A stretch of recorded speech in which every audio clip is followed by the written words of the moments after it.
حسبي ربي جل الله ما في قلبي غير الله.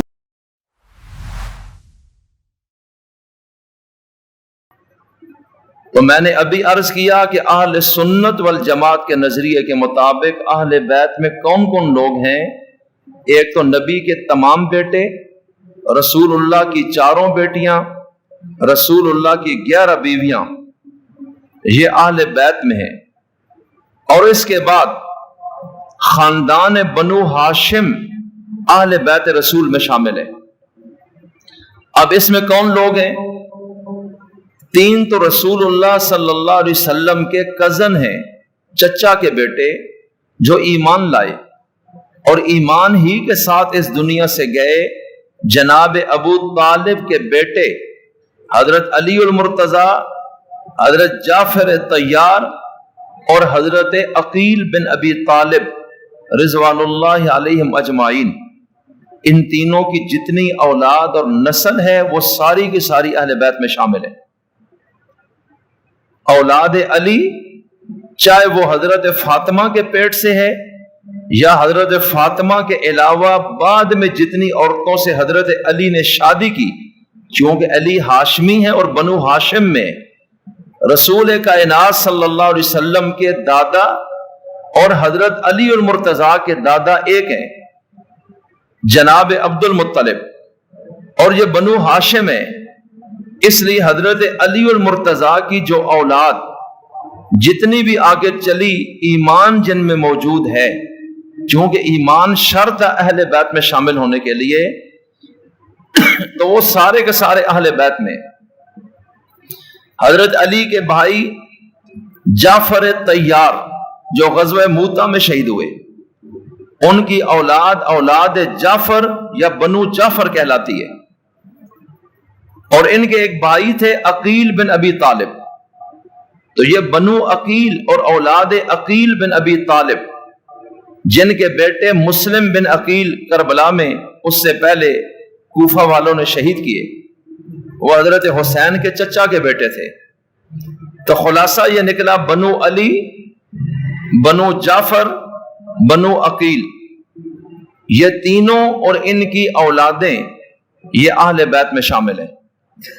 حضرت علی کے چوتھے بھائی تھے جناب طالب، یہ چونکہ ایمان نہیں لائے اس لیے یہ اور آگے اہل بیت میں شمار نہیں، کیونکہ نبی کے ساتھ نسبی تعلق یا خونی ہونا اور ایمانی تعلق ہونا اس سے بنیادی شرط ہے۔ اور نبی کریم علیہ السلام کے جتنے چچا تھے ان میں حضرت عباس مسلمان ہوئے، حضرت حارث بن عبد المطلب رسول اللہ کے چچا ہیں، یہ بھی مسلمان ہوئے۔ حضرت حمزہ تو جوانی میں دنیا سے چلے گئے۔ تو بنو عباس، آل عباس، ساری کی ساری جتنی بھی مسلمان گزری یا ہے وہ اہل بیت میں۔ اور اسی طرح آل حارث بن عبد المطلب یہ بھی اہل بیت نبی میں شامل ہے۔ تو یہ 5 خاندان ہیں۔ نبی کریم علیہ السلام کے سگے چچا ابو لہب نے کلمہ نہیں پڑھا، اس لیے وہ اہل بیت نبی میں شامل نہیں، وہ خارج ہے۔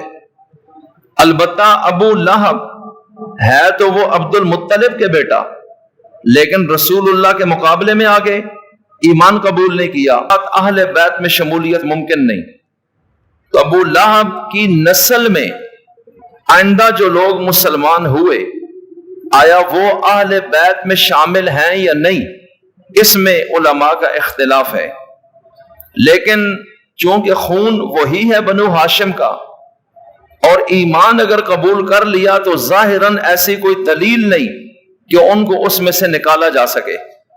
تو میں عرض کرنا چاہتا ہوں کہ اہل بیت کا لفظ ہم جب بولتے ہیں اس میں ان تمام خاندانوں کی مقدس شخصیات شامل ہو جاتی ہیں۔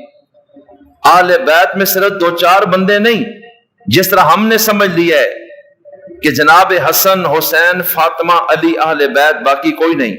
تو نبی کی بیویاں کہاں چلی گئیں؟ رسول اللہ کی باقی بیٹیاں کہاں چلی گئیں؟ رسول اللہ کے بیٹے کہاں چلے گئے؟ رسول اللہ کے دیگر خاندان کے افراد جو حضرت عباس کی اولاد ہے وہ کہاں چلی گئی؟ جب تک کوئی شخص ان تمام افراد کو تسلیم نہ کرے، ان کی عزت نہ کرے، ان کا احترام نہ کرے، ان کو اپنے ایمان کی علامت نہ سمجھے، تب تک وہ اہل بیت کو ماننے والا شامل نہیں۔ رسول اللہ کی ایک بیوی کا احترام کوئی کرے اور 10 بیویوں کا انکار کر دے تو وہ کیسے ہم تسلیم کریں کہ اہل بیت کو ماننے والا ہے؟ یہ تو ایک دھوکہ ہے، یہ تو جھوٹ ہے جس کی کوئی حقیقت نہیں۔ یہ بالکل ایسے ہے جیسے کوئی شخص کہے میں اللہ کے نبیوں اور رسولوں پر ایمان رکھتا ہوں، لیکن وہ 1.25 لاکھ نبیوں میں سے 10-15 کو مانے اور باقیوں کا انکار کر دے، تو اس کا مطلب یہ ہے کہ وہ دھوکہ دے رہے، وہ نبیوں پر ایمان نہیں رکھتا۔ ایک شخص یہ کہتا ہے میں آسمانی کتابوں پر ایمان رکھتا ہوں، جو اللہ نے اتاری وہ صحیح تھیں اور میرا ایمان ہے کہ وہ اللہ کی طرف سے تھیں، لیکن میں تورات اور انجیل کو تو نہیں مانتا، البتہ زبور اور قرآن کریم کو مانتا ہوں، اور جو حضرت ابراہیم پر صحیفے اترے ان کو مان لیتا ہوں۔ اب ظاہر بات ہے کچھ کا اقرار اور کچھ کا انکار اس شخص کو مسلمان نہیں بلکہ کافر بنا دے گا۔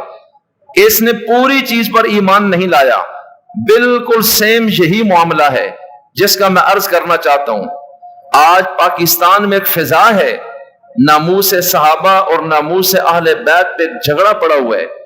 حالانکہ صحابہ کی عزت محفوظ ہونی چاہیے، نبی کے بیٹوں، بیٹیوں، بیویوں اور خاندان پیغمبر کی عزت محفوظ ہو، کوئی ان پہ تبرہ نہ کرے، کوئی ان پہ سب و شتم نہ کرے، کوئی ان کے خلاف لان تان نہ کرے، کوئی ان کو ہدف تنقید اور تنقیس نہ بنائے۔